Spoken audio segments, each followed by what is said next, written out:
ऐसे कैसे हो जाता है कि प्रधानमंत्री नरेंद्र मोदी के परम मित्र गौतम अडानी के इंडस्ट्रियल हाउस को महाराष्ट्र और राजस्थान में बिजली आपूर्ति परियोजना और थर्मल प्लांट को लेकर कॉन्ट्रैक्ट मिल जाता है बगैर किसी दिक्कत के। सबसे बड़ी बात, विपक्ष यह आरोप लगा रहा है कि सुप्रीम कोर्ट के दिशा निर्देशों की धज्जियां उड़ाते हुए गौतम अडानी को महाराष्ट्र में 6,600 मेगावाट बिजली आपूर्ति परियोजना में कॉन्ट्रैक्ट दिया गया है। उसी तरह से राजस्थान में थर्मल प्लांट को लेकर विवाद छिड़ गया है। बड़ा प्रश्न, प्रधानमंत्री नरेंद्र मोदी हर बार की तरह इस मुद्दे पर खामोश है। और उससे भी बड़ी बात, वेबसाइट स्क्रोल की रिपोर्ट कहती है, और बहुत ही शॉकिंग बात कह रही है दोस्तों, वो ये कह रही है कि प्रधानमंत्री नरेंद्र मोदी जिस देश में जाते थे, यानी विदेश यात्रा पे निकलते थे, और जिस देश में जाते थे, उस यात्रा के 1 या 2 महीने बाद उस देश में गौतम अडानी को कोई ना कोई बड़ी परियोजना मिल जाती थी। चाहे बिजली को लेकर कोई कॉन्ट्रैक्ट हो, या एयरपोर्ट के पुनर्विकास को लेकर कोई कॉन्ट्रैक्ट हो, या फिर इंफ्रास्ट्रक्चर से जुड़ा हुआ कोई कॉन्ट्रैक्ट। दिलचस्प बात यह है दोस्तों, प्रधानमंत्री नरेंद्र मोदी हर बार की तरह खामोश हैं। मैं आपको याद दिलाना चाहूंगा, लोकसभा के चुनाव के दौरान प्रधानमंत्री नरेंद्र मोदी ने राहुल गांधी पर गौतम अडानी और मुकेश अंबानी से टेम्पो भर भर के पैसा लेने का आरोप लगाया था। और प्रधानमंत्री नरेंद्र मोदी ने जो यह आरोप लगाया था, उसकी जांच उन्होंने अब तक अपनी जांच एजेंसी से नहीं करवाई। और सबसे बड़ी बात, जैसा कि स्क्रोल की रिपोर्ट कह रही है, प्रधानमंत्री जहां पर भी जाते थे, देखिए वो बांग्लादेश जाते थे, इस्राएल जाते थे, कीनिया जाते थे, जहां जहां जाते थे, उसके 1 महीने बाद गौतम अडानी को कोई बड़ी परियोजना इन देशों में मिल जाती थी। इस मुद्दे पर अडानी समूह का बयान आया है, मगर वो बयान न के बराबर है। कीनिया और बांग्लादेश पर अडानी ग्रुप की प्रतिक्रिया। हमें नहीं पता कि बांग्लादेश के साथ समझौते पर पुनर्विचार हो रहा है। साझेदारी की भावना को आगे बढ़ाते हुए बकाया पैसा होने के बावजूद बिजली की आपूर्ति की जाएगी। हालांकि कीनिया पर अडानी समूह ने कोई प्रतिक्रिया नहीं दी और प्रधानमंत्री नरेंद्र मोदी की विदेश यात्राओं से हो रहे फायदे पर भी कुछ नहीं कहा। मगर आज मैं आपसे एक सवाल पूछना चाहता हूं। महाराष्ट्र में अगले 1 या 2 महीने में चुनाव है। ऐसा कैसे हो जाता है कि गौतम अडानी को न सिर्फ मुंबई के अंदर धारावी के पुनर्विकास को लेकर पूरी परियोजना मिल जाती है, पूरा कॉन्ट्रैक्ट मिल जाता है, और वहां पर भी विपक्ष गड़बड़ झाले का आरोप लगा रहा है। सबसे बड़ी बात, और अपने आप में विपक्ष से एक बहुत बड़ा घोटाला बता रही है, 6,600 मेगावाट बिजली आपूर्ति परियोजना। आम आदमी पार्टी कह रही है कि नियमों की धज्जियां उड़ाते हुए यह कॉन्ट्रैक्ट अडानी को दिया गया। जी हां, संजय सिंह ने बाकायदा इस मुद्दे को लेकर प्रेस कॉन्फ्रेंस की और कहा कि एक तरफ दिल्ली में जहां मुफ्त में हम बिजली दे रहे हैं, महाराष्ट्र में बिजली की लूट चल रही है। सुनिए क्या कह रहे हैं संजय सिंह। एक तरफ अरविंद केजरीवाल और आम आदमी पार्टी है जो बिजली फ्री देती है, दूसरी तरफ भारतीय जनता पार्टी है जो बिजली के नाम पर खुली लूट करती है, दिन दहाड़े जनता का जेब काटती है। और कैसे काटती है? मार्च के महीने में 2024 के अंदर चुनाव की आचार संहिता लगने से पहले बोले चुनाव होगा, जो परिणाम आएंगे तो बाद में देखा जाएगा, पहले लूट का इंतजाम करो। चुनाव की आचार संहिता लगने से पहले मार्च के महीने में 6,600 मेगावाट का बिजली का प्लांट लगाने का, बिजली की सप्लाई करने का, माफ कीजिएगा, बिजली की सप्लाई करने का टेंडर जारी किया गया महाराष्ट्र की सरकार के द्वारा। कितने का? 6,600 मेगावाट। कोई मामूली बिजली नहीं, 6,600 मेगावाट का। और भारत के इतिहास में पहली बार हुआ, आप लोग भी इसको पढ़ के रिसर्च करके जानकारी ले लीजिएगा, जहां पर मिक्स टेंडर निकाला गया। बोले हमें कोयले की बिजली यानी कि थर्मल बिजली और सोलर की बिजली यानी कि सौर ऊर्जा की बिजली एक साथ चाहिए। आमतौर पे क्या निकलता है, सोलर बिजली के लिए ठेका अलग निकलता है, थर्मल की बिजली के लिए ठेका अलग निकलता है। ये क्या कह रहे हैं, सोलर और थर्मल एक साथ चाहिए। सबसे बड़ी बात दोस्तों, आप जानते हैं सुप्रीम कोर्ट का एक फैसला था 2014 में, और उस फैसले में साफ तौर पर कहा गया था कि जब भी कोई बड़ी परियोजना आएगी वो प्रतिस्पर्धा के तहत, कंपटीशन के तहत बोली लगाई जाएगी उसकी। आम आदमी पार्टी का आरोप है कि सुप्रीम कोर्ट के दिशा निर्देशों की साफ तौर पर धज्जियां भारतीय जनता पार्टी सरकार लगा रही है। आम आदमी पार्टी पूछ रही है कि क्या यह इसलिए है क्योंकि गौतम अडानी प्रधानमंत्री नरेंद्र मोदी के परम मित्र हैं? क्या इसलिए है कि 2014 से पहले कई बार प्रधानमंत्री नरेंद्र मोदी को देखा गया था गौतम अडानी के निजी विमान में? आज यह सवाल पूछा जा रहा है कि आपकी दोस्ती ज्यादा जरूरी है या सुप्रीम कोर्ट के दिशा निर्देश? इन सवालों के जवाब क्या भारतीय जनता पार्टी के पास हैं? सुनिए क्या कहा जा रहा है। 2014 में सुप्रीम कोर्ट ने क्या कहा था, माननीय सर्वोच्च न्यायालय ने कहा था देश में जो भी बिजली के ठेके निकलेंगे उसमें प्रतियोगिता बढ़ाइए जिसके कारण जनता को सस्ती बिजली मिल सके। किसने कहा? भारत के सर्वोच्च न्यायालय ने। कब कहा? 2014 में।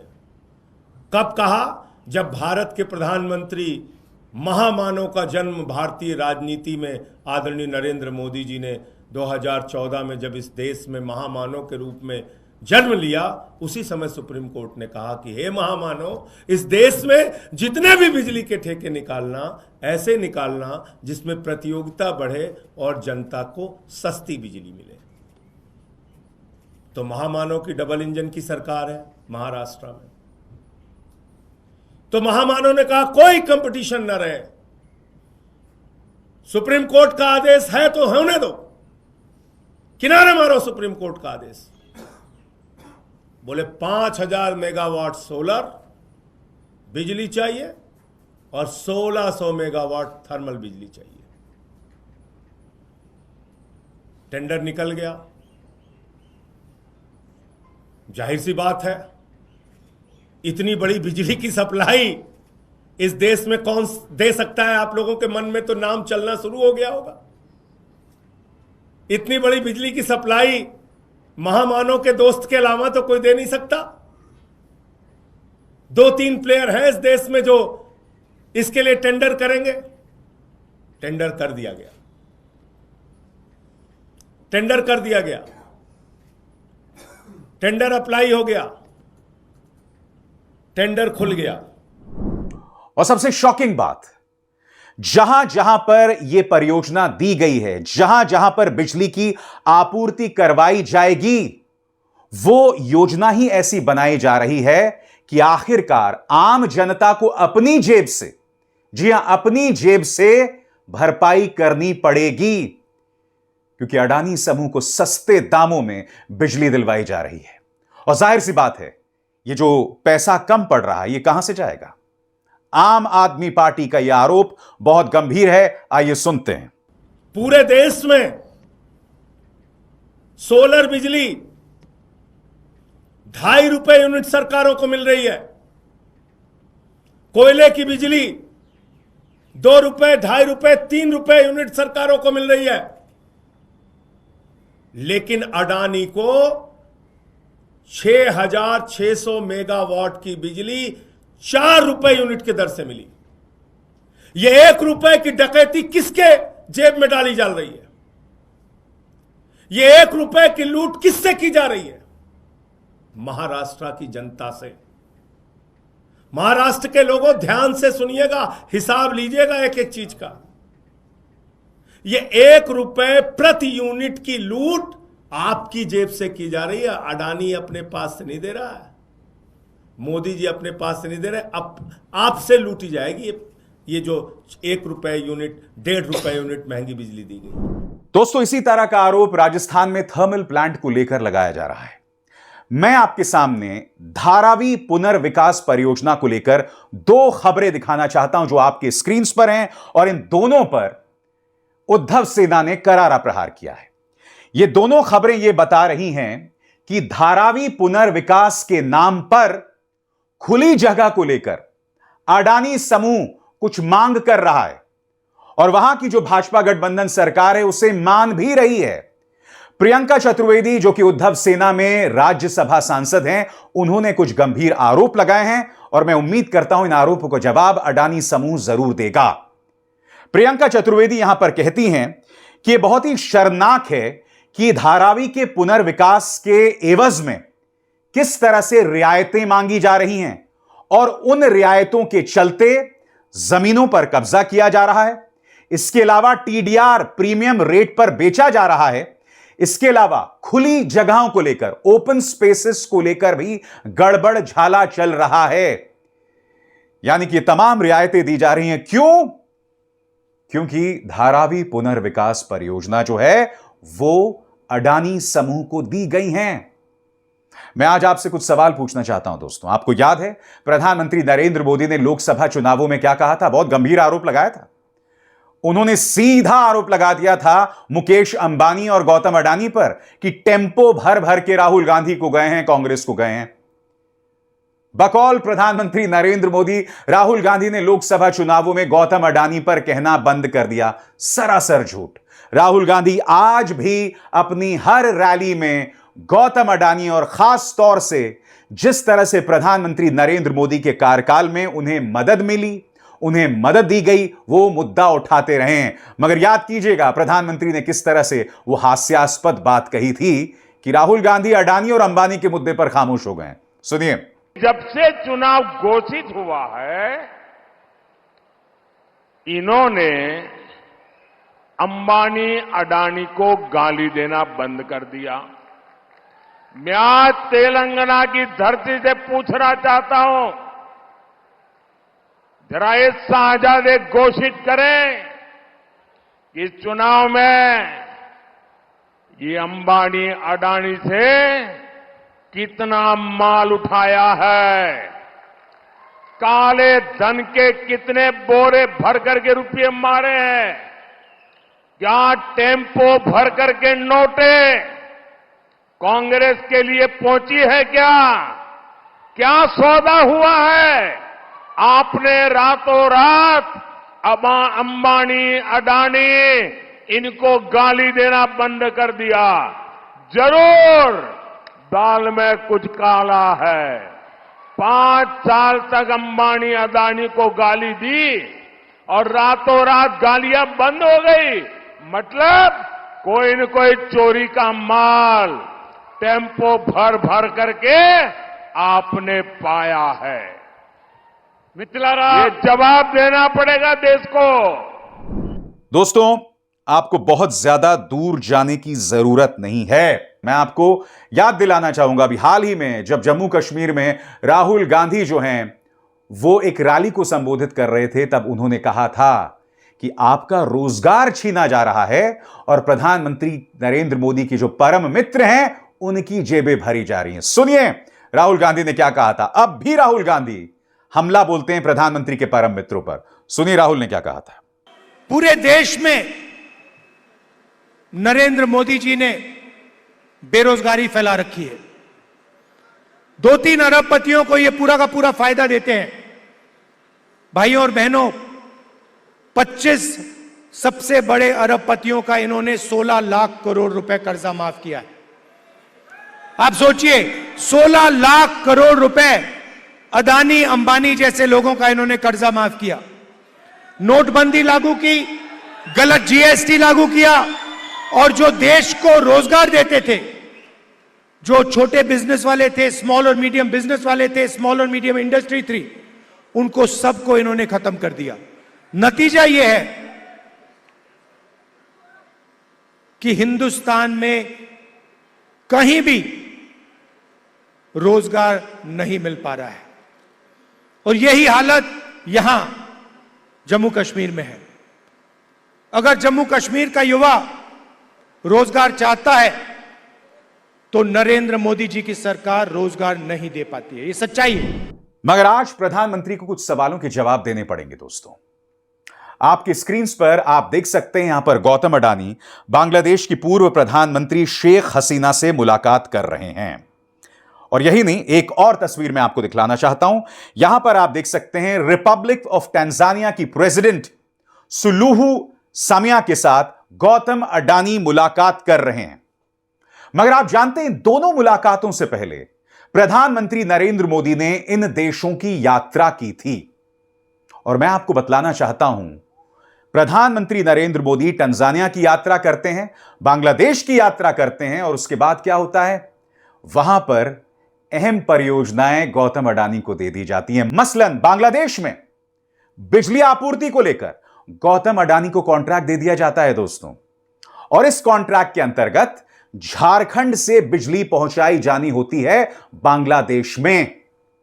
बांग्लादेश में सत्ता पलट होता है, तख्ता पलट होता है, और अब उस पूरी योजना पर सवालिया निशान लग गया है।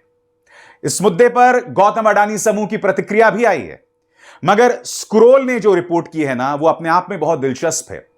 क्योंकि दोस्तों, इत्तेफाक एक हो सकता है, इत्तेफाक दो हो सकता है, इत्तेफाक तीन हो सकता है, मगर एक दर्जन इत्तेफाक। यानी प्रधानमंत्री नरेंद्र मोदी जिस जिस देश में गए, वहां पर गौतम अडानी को कॉन्ट्रैक्ट मिलता गया। और सबसे बड़ी बात, बांग्लादेश में बवाल, कीनिया में बवाल।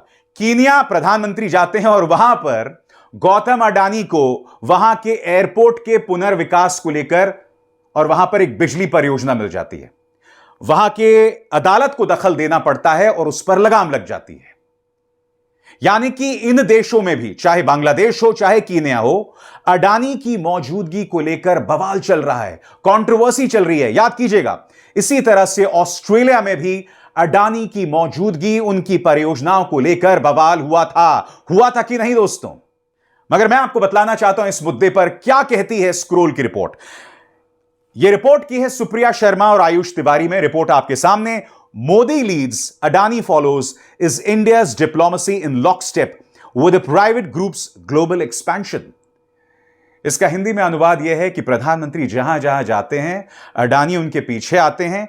क्या भारत की जो कूटनीति है, वो उसका स्वरूप कुछ इस तरह से होता जा रहा है कि भारत की कूटनीति के जरिए अडानी का प्रचार प्रसार हो रहा है। मैं आपको बतलाना चाहूंगा कि बाकायदा स्क्रोल ने यह ग्राफिक पेश किया है, यह तस्वीर पेश की है। आपको तारीखों पर गौर करना पड़ेगा दोस्तों। सबसे पहले दोस्तों मैं बात करना चाहूंगा बांग्लादेश की, जिसकी मैं चर्चा कर चुका हूं। इस तारीख पर गौर कीजिए, जून 2015, प्रधानमंत्री नरेंद्र मोदी बांग्लादेश की पूर्व प्रधानमंत्री शेख हसीना से मुलाकात करते हैं। अब उसके 2 महीने बाद इस तारीख पर गौर कीजिए, अगस्त 2015, अडानी ने बांग्लादेश को बिजली देने को लेकर डील कर ली। अब मलेशिया, इस तारीख पर गौर कीजिए दोस्तों, मार्च 2017, नरेंद्र मोदी ने मलेशिया के प्रधानमंत्री से मुलाकात की। अब इस तारीख पर गौर कीजिए, अप्रैल 2017, अडानी ने मलेशिया में मेगा कंटेनर पोर्ट प्रोजेक्ट से जुड़ी डील पर हस्ताक्षर किए। अब इस्राएल की बात करते हैं दोस्तों। इस्राएल में इस तारीख पर गौर कीजिए, तारीख कौन सी है, जनवरी 2018। इस वक्त नरेंद्र मोदी मुलाकात करते हैं इस्राएल के प्रधानमंत्री से। और उसी साल दिसंबर 2018 में अडानी ने इस्राएल की कंपनी के साथ मिलिट्री ड्रोन बनाने का काम शुरू कर दिया। यह बात तो हुई इस्राएल की दोस्तों। अब हम रुख करना चाहेंगे सिंगापुर का। जैसे मैंने कहा ना दोस्तों, इत्तेफाक एक हो सकता है, 2 हो सकता है, मगर 1 दर्जन या 10 इत्तेफाक नहीं हो सकते। बात करना चाहेंगे हम सिंगापुर की। सिंगापुर, इस तारीख पर गौर कीजिए, जून 2018, नरेंद्र मोदी ने मुलाकात की सिंगापुर के प्रधानमंत्री से। इसके बाद 1 महीने बाद, जुलाई 2018, सिंगापुर की कंपनी ने अडानी पोर्ट्स में 1000 करोड़ रुपए लगा दिए। अब हम बात करते हैं श्रीलंका की। तारीख पर गौर कीजिए, फरवरी 2020 नरेंद्र मोदी ने श्रीलंका के प्रधानमंत्री से मुलाकात की और जुलाई 2020 में अडानी ने श्रीलंका में पोर्ट ऑपरेट करने से जुड़ी डील की खबरें जो हैं वो सामने आ जाती हैं। यानी कि पोर्ट ऑपरेशन को लेकर अडानी यहां पर एक डील पर हस्ताक्षर करते हैं। मैं आपको एक और खबर की याद दिलाना चाहूंगा जो सीधे जुड़ी हुई है श्रीलंका से। नवंबर 2021 प्रधानमंत्री नरेंद्र मोदी मुलाकात करते हैं श्रीलंका के राष्ट्रपति गोटबाया राजपक्से से और आप जानते हैं वहां पर एक संसदीय जांच होती है। संसदीय जांच में एक अधिकारी कहता है कि मुझे गोटबाया राजपक्से ने बताया था कि नवंबर 2021 में जब गोटबाया राजपक्से की मुलाकात प्रधानमंत्री नरेंद्र मोदी से हुई थी, तब प्रधानमंत्री नरेंद्र मोदी ने राष्ट्रपति राजपक्से पर दबाव बनाया था कि अडानी के साथ समझौता करें। यह बात अलग है कि रहस्यमय तरीके से इस अधिकारी ने अपना बयान वापस ले लिया था। क्या यह महज इत्तेफाक है कि इस व्यक्ति ने अपना बयान वापस ले लिया? और अगर बयान दिया तो यह बयान क्यों दिया कि गोटबाया राजपक्से पर प्रधानमंत्री नरेंद्र मोदी का दबाव था कि आप अडानी के साथ समझौता कीजिए। स्क्रोल ने और भी दिलचस्प तारीखें जो है पेश की हैं, उस पर मैं चाहूंगा आपका ध्यान जाए। श्रीलंका की हम बात कर चुके हैं दोस्तों, अब हम बात करना चाहेंगे नेपाल की। जून 2023 को प्रधानमंत्री नरेंद्र मोदी ने नेपाल के प्रधानमंत्री से मुलाकात की। जनवरी 2024 में नेपाल सरकार ने बताया कि अडानी यहां एयरपोर्ट बनाएंगे, उसका मैनेजमेंट भी देखेंगे और पब्लिक सेक्टर में निवेश भी करेंगे। अब हम बात करना चाहेंगे तंजानिया की, जिसका मैं जिक्र कर चुका हूं। जी हां, अक्टूबर 2023 नरेंद्र मोदी ने तंजानिया की राष्ट्रपति से मुलाकात की और मई 2024 अडानी ने डार एस सलाम बंदरगाह में कंटेनर टर्मिनल 2 को 30 साल तक ऑपरेट करने की डील हासिल कर ली। यह हुआ तंजानिया के अंदर। अब बात कीनिया की। दिसंबर 2023 नरेंद्र मोदी, प्रधानमंत्री नरेंद्र मोदी कीनिया के राष्ट्रपति से मुलाकात करते हैं और उसके बाद यानी जून 2024 को अडानी को केन्या की नैरोबी हवाई अड्डे का काम मिल जाता है। हालांकि हाई कोर्ट इस पर रोक लगा देता है। बात यहां पर नहीं रुकती है। खबरों के मुताबिक अडानी को यहां पर एक बिजली परियोजना भी मिली थी। केन्या में इसको लेकर जबरदस्त बवाल हुआ दोस्तों। आज जो मैं आपके सामने तमाम बातें ला रहा हूं ना दोस्तों, ये सिर्फ तथ्य हैं, ये फैक्ट्स हैं। इसमें मेरे मन की कल्पना नहीं है। मैं अपने मन की बात नहीं कर रहा हूं। वैसे भी इस देश में एक व्यक्ति को अधिकार है मन की बात करने का और उनके अलावा किसी को नहीं। और अंत में एक और तारीख पर गौर कीजिए दोस्तों, वियतनाम, जुलाई 2024 प्रधानमंत्री नरेंद्र मोदी ने वियतनाम के प्रधानमंत्री से मुलाकात की और उसी महीने जुलाई 2024 में वियतनाम के हवाई अड्डों में इन्वेस्ट करेगा अडानी समूह, वहां की सरकार ने कहा। यानी कि साफ तौर पर दिखाई दे रहा है, चाहे एयरपोर्ट्स हो, बिजली की परियोजनाएं हो, न सिर्फ भारत के अंदर यानी कि महाराष्ट्र और राजस्थान ही नहीं, तमाम एयरपोर्ट्स ही नहीं बल्कि विदेशों में भी प्रधानमंत्री जहां जाते थे अडानी उनके पीछे आते थे और उन्हें जबरदस्त फायदा होता था। ऐसे में आप क्या उम्मीद करते हैं? एक सरकारी रेगुलेटरी बॉडी की प्रमुख, सेबी की प्रमुख माधवी बुच के सीधे लिंक्स दिखाई दे रहे हैं अडानी समूह को लेकर। क्या आपको लगता है कि भाजपा सरकार इसकी जांच करेगी? सबसे शॉकिंग, सुप्रीम कोर्ट इस पर खामोश है। मैं समझना चाहता हूं, ये जो तमाम फायदे मिल रहे हैं, ये जो तमाम डील्स मिल रहे हैं, इसके बदले में क्या भाजपा को कोई फायदा हो रहा है? ऐसा कैसे हो सकता है कि सिर्फ एक या दो औद्योगिक समूह को सारी सुविधाएं, सारे कॉन्ट्रैक्ट्स, और जहां जहां पर आसानी से कॉन्ट्रैक्ट्स नहीं मिलता वहां पर आप अपने जांच एजेंसीज की दबिश लगाएं, जोर आजमाइश करें, ईडी, इनकम टैक्स, सीबीआई का इस्तेमाल करें। हमारे सामने ढेरों मिसालें हैं। भूल गए मुंबई एयरपोर्ट, जीवीके ग्रुप, कैसे भूल सकते हैं आप? ये सवालात हैं दोस्तों, हम इसे नजरअंदाज नहीं कर सकते और ये सवाल उठाए जाएंगे, इनका जवाब देना होगा, क्योंकि बोल कि लब आजाद है तेरे। अब इसार शर्मा को दीजिए इजाजत। नमस्कार। स्वतंत्र और आजाद पत्रकारिता का समर्थन कीजिए, सच में मेरा साथी बनिए। बहुत आसान है दोस्तों, इस ज्वाइन बटन को दबाइए और आपके सामने आएंगे ये 3 विकल्प, इनमें से एक चुनिए और सच के इस सफर में मेरा साथी बनिए।